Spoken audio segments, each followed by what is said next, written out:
Hi, I'm Sue. And I'm Lisa. We are retired teachers who each have taught over 30 years in elementary schools. I started to write a book about all the funny things that happened to me as an educator, but I couldn't get anyone to read it. So my friend Lisa here, who is also hysterical, I am, decided to share these stories together out loud. And so was the birth of our podcast. We didn't know what we didn't know. Sit back and enjoy. What are we going to talk about today, Lisa? We're going to talk about the different types of parenting styles that we encounter at school. It's true. Or in our lives. In our lives. Before we start with these, there is a show coming on to television called The Parent Test. And it's all about different parenting styles. I can't imagine a television show about this. I will say we thought of this podcast way before ABC. Oh, like when we first started off, we were like, we should talk about the different kinds of parents. And we were a little nervous about doing that because we didn't want to offend anyone. But I do have a quote before we start with these. Ready? I'm not young enough to know everything.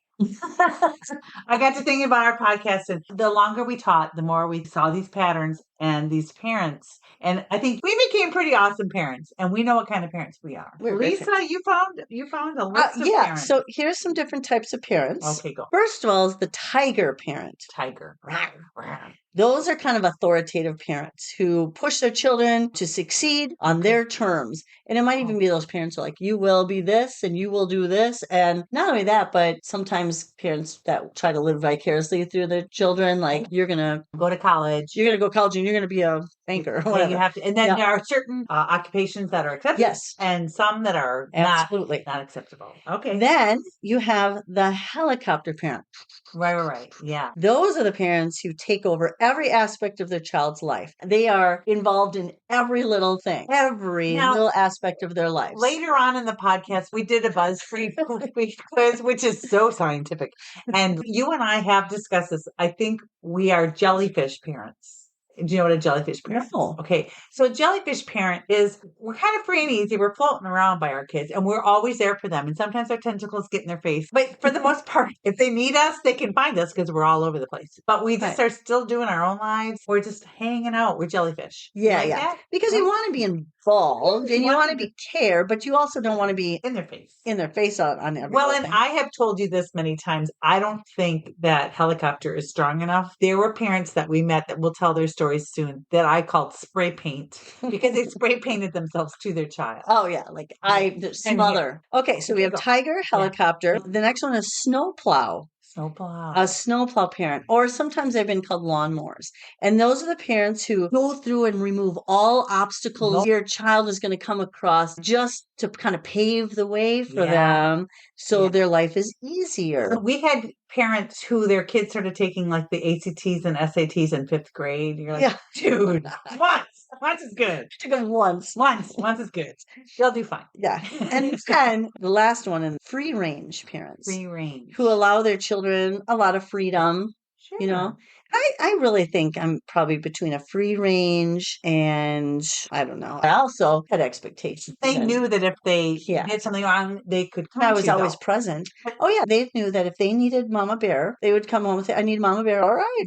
There's two other ones. Uninvolved parent or kind of uninvolved. Uninvolved. Yeah. Anyone that was raised through the 60s and 70s, for the most part, were uninvolved. Go outside and play. Leave me alone. Leave me alone. And then there's the extreme. Well, there's authoritative, but I think that's a tiger parent. I think you're right. Yeah. And it depends on which website you go to. If you're, fancy like us and go to BuzzFeed. I also went to one called Parenting Quiz. Just try one, everybody. Right now, take a break, press pause, and go and take a parenting quiz and come on back and see what you are.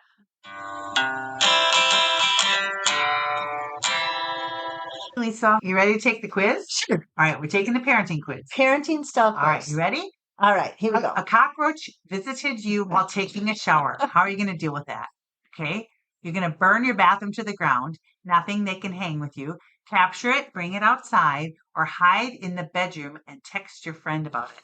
I would capture it and bring it outside. I've had that happen to me. Okay, you accidentally burned your friend's favorite cookware while you were house sitting. What do you do? Buy them a new one, take it home with you, and hope they forget. Try to fix it, text them what happened, leave them money and a note. Probably try to fix it and text them what happened. Oh, okay. Okay. Your nephew or niece asks you about the birds and the bees. They're probably pretty young, just to pretend, okay?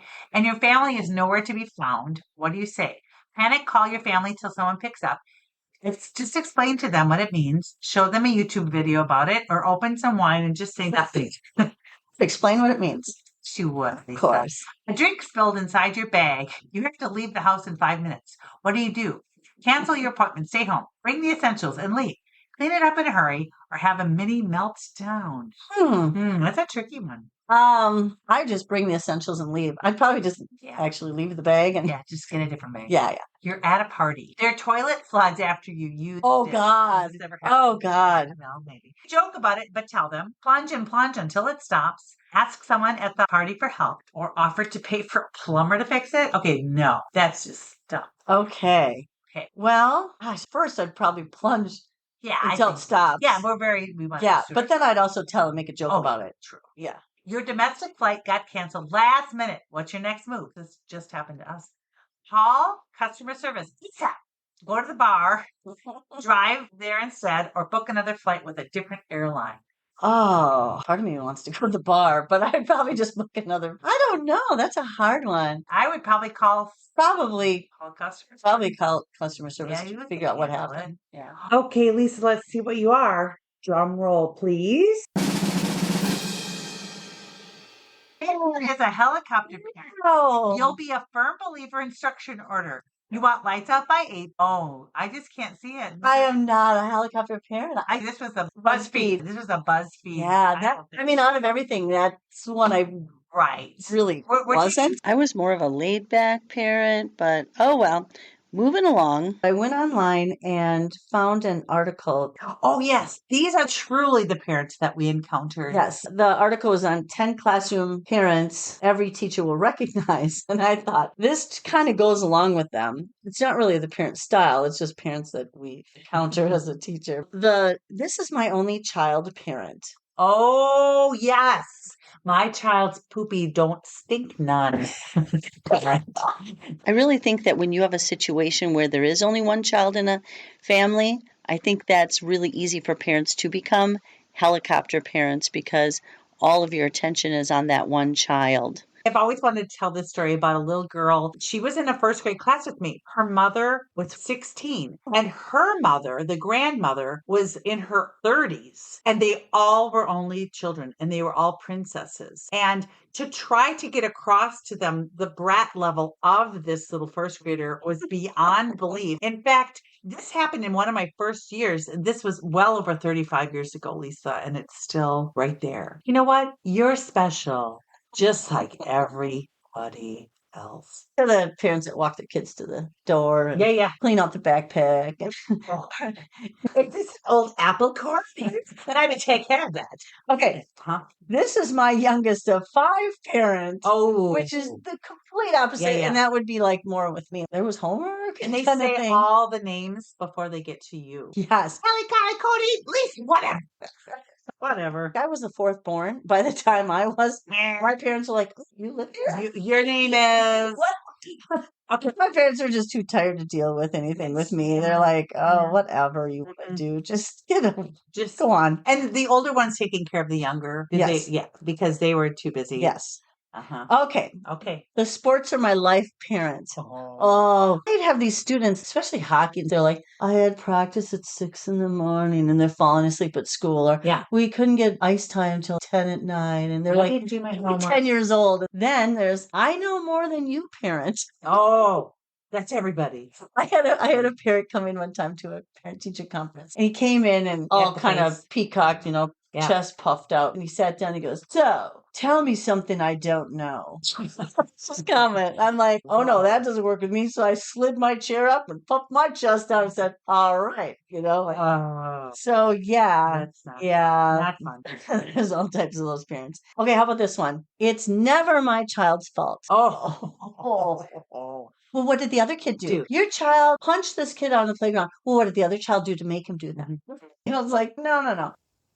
Here's one. It's always my child's fault. Oh, yeah. Oh, what did it do now? I always say that. They're like, well, this child, good luck with them because their older sister was awesome. And well, wait till you get the younger one. Oh boy, they're a handful. This one's happened to me actually quite a few times. Well, they have to make sure they say it. Well, I used to be a teacher. And your eyes, you're trying not to roll your eyes. You're like, oh boy. Yeah, but some of them were teachers. They did something kind of related to teaching, but it was not quite the same. Or they did it 20 years ago, and you're like, they're like, well, I used to do these, or oh, if you'd like some help, I could teach you how to do this. You just want to say, what? What's wrong with you? Couldn't cut it as a teacher? In this article, it says most of the time that a person says I used to be a teacher is followed by some kind of critique of your instructional practice. The invisible parent. The invisible parent. I've had some where I haven't never met them. Never met them. I've had some families where they've had 3 of their children and even 4, and I've never met one of the parents. Never. They're just gone. And then there's the unhinged. What is that, an unhinged? It says they're hardest parents to deal with and sometimes the hardest to spot because they can look like an I do my child's homework parent or it's never my child's fault parent. But they're a mix of several of those parent personalities, and you just don't know what's going to happen. There are a lot of parents out there who felt like if you got an A-, that was like an F, and it's going to affect their college entry. You're like, oh, man. You're like, they're in 3rd grade. Yeah. Trust me, those 3 wrong, it's not going to ruin their life. These unhinged parents, that's the reason why I think in our district, why they were like, do not go on social media, do not befriend parents on social media or anything like that. It's because of possibilities of unhinged parents. Okay, next one. I do my child's homework parents. A lot of times you're like, that's not your handwriting. We had a social studies fair. It was really cool. Everybody got to pick a state or a region, and then they would do a presentation on that state. And a lot of them did some pretty cool stuff. And you're like, wow, you totally had your mom do that. So are those all the types? Those are just some that I found online. Yes. Thanks, Lisa. Those were great parenting styles. Are you ready for the game show I made for you? Here's the intro. Okay. Welcome to our game show, Parenting Styles with Sue and Lisa. We've listened to stories from parents all over the world, and we've experienced stories firsthand. Lisa and I will decide. Are you a free-range parent? A helicopter? Snowplow? Maybe a tiger? Or worst of all, permissive and neglectful. Sit back and enjoy our stories and think about the childhood trauma caused to you, or maybe the trauma you're causing to your own children. Thanks for listening. Welcome to our show. We have our contestant here. What's your name? Lisa. Lisa, welcome to the show. We have a buzzer here. All you have to do is listen to the story, and then you'll have 10 seconds in which to hit the buzzer and tell us what kind of parent this is. Okay, so just to review, we have tiger. We have snowplow. We have free range. And we have helicopter. Forgot about that one. Permissive and uninvolved. Okay. All right. Lisa. So here's our first story. Parent story that I can think of right now is a parent who wasn't even a young student, but was so afraid to leave school. So she would sneak around and hide and try to see her child during the day. She would go and look in specials and look in the classroom, and she'd come and look at lunch to see how her kid was doing. And we finally had to tell her that the best thing for her child would be for her to leave school. The kid would see her and then kind of freak out, and then she'd try to run and hide away from her, but then she'd stay to see how this kid was doing. All right. Got it. Lisa, what kind of parent would you say that was? Well, that is definitely a helicopter parent. That is correct, Lisa. Okay, Lisa, you ready for question 2? Here's the next story. Okay, here we go. One year I had a student who was new to the district, and it didn't take long before I noticed that this girl would lie about anything. And she was telling me some pretty wild stories about the home. Well, one day I got a call from the principal saying that her mother had called to complain that I had taken a vote in my classroom to see who wanted her kicked out of our class. Of course, that was ridiculous. No one would ever do that. So I set up a meeting to meet with his mother. And when I brought it up right away and I said, I'd heard you do this, and I assured her that that had never been done. And then I said that lying had been an issue with this student, that I had heard some pretty wild stories about her how she went pale. And I told her some of the things that her daughter had told me. And she assured me that none of those things at all also had not taken place. So we agreed that I wasn't going to believe any of the wild stories from their home, and she wasn't going to believe any of the unbelievable kinds of stories from school. Lisa, you just got in the nick of time. What kind of parent is that? Oh man, this one's hard because it's definitely a parent who believed everything their child said. Right.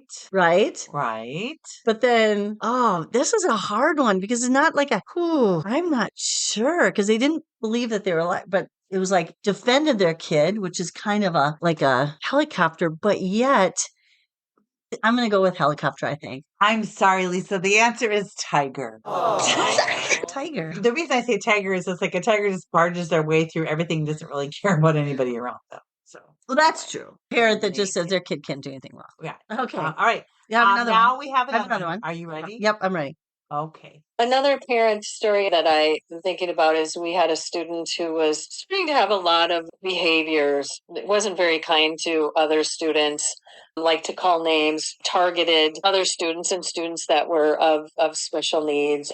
Had many phone calls with the parent and, yeah, we'll take care of it. We'll take care of it. So then there was one time he did receive a fix-it to take home. So he was supposed to bring it back the next day. So checked in with him about where his fix-it was. And he said, no, my dad said it's stupid. I don't have to do that. And then another time he was also supposed to miss some recesses for inappropriate behavior on the playground. And he said, no, my dad said I could go out to recess, that you can't take things like that away from me. Ooh. Okay. Oh man. What was your answer, Lisa? What kind of parent would you say that? I just either a helicopter or a snowplow. Just saying, I'm just not going to let my kid have anything that's going to make him feel bad about anything. Definitely a snowplow. Snowplows get everything out of the way, including anything that they disagree with the teacher. The teacher's wrong. The teacher's stupid. This is stupid. Lots of parent stories like that. I won't go into details. All right, Lisa, here is our next story. Lisa's doing very well. She's 2 for 3. 2 for 3. I want to know the criteria. I had a student in 5th grade, and this student didn't complete any homework at all. And so I talked to the parents and I said, he's not getting any of his homework done. And they said, yeah, he doesn't have to. And I'm like, well, we kind of give that work don't give a lot of homework, but we do give it out, some for when they need practice stuff. And the mother just said, we're not going to do any homework. He does not have to do it. And I said, well, we want to establish good work habits too. She said, he'll be fine once he gets to high school. We're not. And they went on these big long trips. They went to Ireland or wherever, a week or so. And she's like, yep, don't give him any homework because he doesn't have to do it. Oh, Lisa, you have an answer for that one. Man, again, snowplow, man. Or is it the tiger? I'm not sure. What does it say about a tiger? Well, I would say a tiger was more like getting their claws out. So in a way, pushing children to succeed according to their parents' terms. I would say this was a tiger attached to a snowplow. Yeah. Just tiger-like, but a tiger has really pushed their children to succeed on their terms. So I'm thinking again that snowplow, removing any obstacles, but permissive, because you're saying the number one place for education is real life. Well, I knew a lot of kids who couldn't read up to grade level because they just didn't ever read. So now, Lisa, I have one for you. I'm going to read this one for you. Okay. It's a short one, so get ready. Okay. Put your hand on the buzzer. Okay. I got a note from a dad, so this is fun. It's from a dad. The dad said that Tanner was going to be going on a fishing trip with himself and his father, so a 3-generational fishing trip. And it said, Tanner will probably not be getting any of the work done, but he will return clean-shaven, smelling like wood smoke and fried fish. This is a 3rd grader. Oh, my God. Okay. Okay. Oh. What do you say for that one? Rearrange with a little bit of humor. Yes, the humor got him through it, and he did get his homework done, and he was an amazing student. I think the humor part of it, saying, Tanner, this is important to be with your grandpa and me, and we're going to go fishing. But yeah, that's fun. That's a pretty good one. That's fun. Now, I have a couple for you, though. Oh, you do? Okay, I got do. my hand on the buzzer. Okay. Uh-huh. All right. I had a parent that the first day of school came in and told me which students her child should be seated next to and which she should not. Okay. And what would that situation be? Wow. That would be, give me a break. No, that's not one of the choices. That would be definitely a snowplow because she's just wanting to just plow the kids out of the way that she didn't care. Yeah. Yeah. Yeah. Yeah. Okay. Yeah. Okay. Give me one. All right. Here's one for you, Lisa. This student, the mom, was not allowed in the school. We had a rule that school went till 3:40, 3:45. Parents weren't allowed to come in to help their kids pack up their stuff and so on. And I would be teaching. It's 3:00 and I have no idea, none. But I would feel someone looking at me through the window, and there would be Karen's mom staring at me. Was staring at Through the window? Through the window. And then she'd crook her finger at me. Like, so I had to stop what I was doing and I had to come to the door, and she would say, I need Karen now. And I'm like, and every time the next day, 3:00, and like, there she was. She was just staring at me through the window. Remember, she snuck past the secretary. This is not okay in this world. She wanted her girl, Karen, to be able to leave. Okay. Helicopter. A lot of helicopters, a lot of snowplows. Yes. Just had just a little more edge to them. Well, I was just gonna. Okay, I got an. Okay, you go. One. Okay, my hand's on the buzzer. I'm ready. Okay, I had a parent that came in and said, "You are not giving enough homework to my 10-year-old child." So many of those. Keep going. I'm not giving enough homework. And I said, well, we give about 20 minutes a night for this age of child. And they're like, no. We would like 20 minutes for every subject area. So I would like you to send other books, materials, other things that they can do because we need several hours of homework a night. Idiot. No. Tiger, the tigers, they just don't relent. They're like, no, I'm right. I've studied this. I know everything and you know nothing. I know a lot about the whole child. I had a parent once say that their child was not allowed to read fiction because it was nonsense. I'm like, fiction draws out empathy and it changes the future and what? All right, Lisa, our game show is winding up. Gigi's mom had her skip kindergarten, probably rightfully so. So Gigi was a second grader in my third grade class. And when a child is in kindergarten, parents are allowed to come in and help them with their backpacks, put their things away, pretty much for the majority of the first semester. But by the time you hit third grade, no. It's all on you. So Gigi's mom would come in every single morning when she entered third grade and help her and take out everything and talk to her about each item. And I would say, I'm sorry, Gigi's mom, you can't do this. Next day, she did the same thing. And I thought, no, I am a woman in my 50s. I can do this. And I said, Gigi's mom, you cannot be out here. So then what Gigi's mom would do is she stood across the hall and watched her daughter, and Gigi would stare at her mom. And I walked outside, no, you cannot be in the building. You can't. Then for the rest of the year, she sat on the stone bench and watched her, and I just gave up. She watched her daughter every morning. It was creepy. I had a lot of creepy moms watching. I think this is the girl that is in like 6th grade, but taking all high school classes. After third grade, she did skip. So. Okay, I got one. A student was picking on girls, middle school age kid, snapping their bras, commenting on their bra size and those kinds of things. So they called the parent, and the dad said, fine, he's going to have to wear a bra outside of his shirt for a month. And they're like, well, that probably isn't the best thing to do for me. He's like, well, you asked me my opinion, and I think you should have to wear a bra. So I'm thinking that's kind of a free range parent where she's like, no, I was thinking authoritative. Involved incorrectly.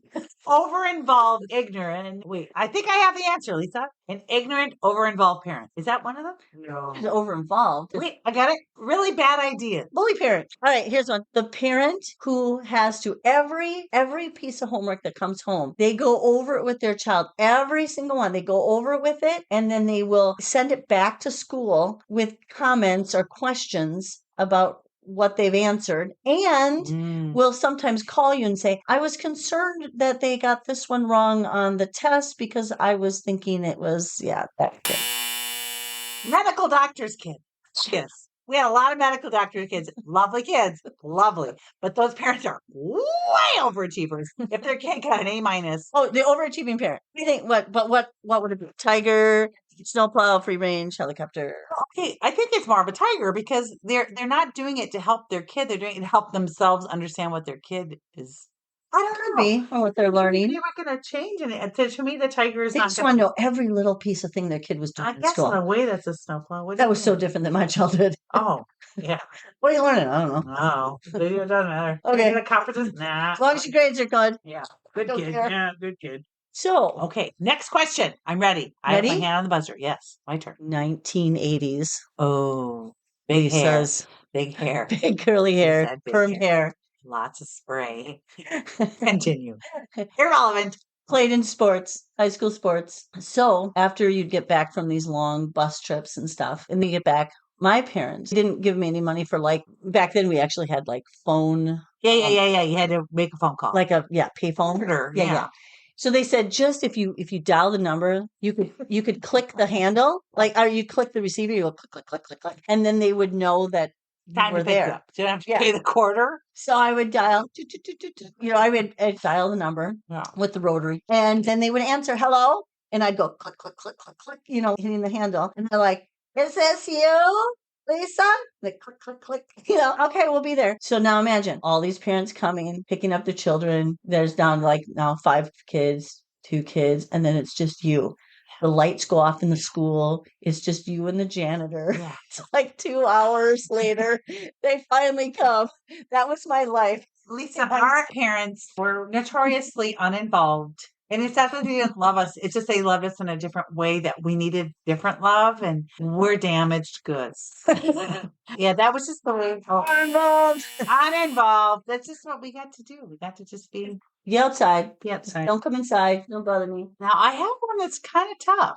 This one's tough, Lisa. I think it's a rough one. So this child was having trouble with attention, and we knew that we didn't want to drug kids. We didn't want to give them Ritalin. I get it.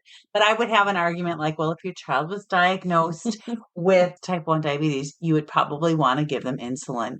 And this is a medical condition, and you just have to get over yourself. So this parent would say, well, I think what we're going to do for this week is go to the brain gym, and then we're going to try new wheat. Could you fill out this form? I don't know why I always use that British accent. And let me know how the week goes. Oh my gosh, yes, I have nothing else to do. I'd love to fill out your 50 questions. And then the next week they'd say, well, that didn't work so well, so we're going to cut out sugar. Question form and let us know. And by April, you were still doing, we're going to cut out caffeine. We're going to try more caffeine. We're going to try no fruit. I think it might be an allergy to berries. So it was always allergies. A snowplow parent. Yes, Lisa. Yeah, pretty much. But in a way, it's negligent in that you're never going forward with what the teacher is just saying, could we try my way? They were 100% no. They knew more about their kid. And way back about a year and a half ago, I sang a song about, I know I'm not your mama, but I think I know you better. Yeah. Okay, I got one for you. Okay, I'm ready. So I had a student, and he was a blurter. I mean, he blurted constantly, just blurt.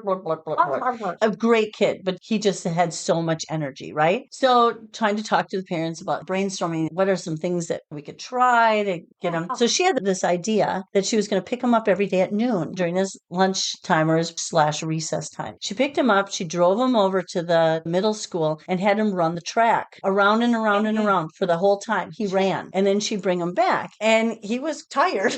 But a lot calmer. Yeah. So every day she picked him up and he'd run the track. Yeah. It's funny though, when he got to high school, he actually became a state competitor in cross country and track because unemployed.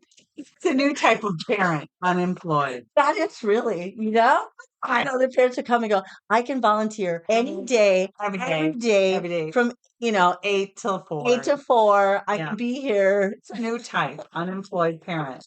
felt like independently wealthy. I mean, come on. Yeah, really. Okay, now we didn't really talk about, there is the type of parent that, of course, when I took the quiz, it's kind of like being authoritarian without being authoritative. And that is kind of an ideal place to be. When I took the parenting quizzes on active parenting, I knew how to answer it though. So I think there are some parents out there who are ideal besides Lisa and Sue.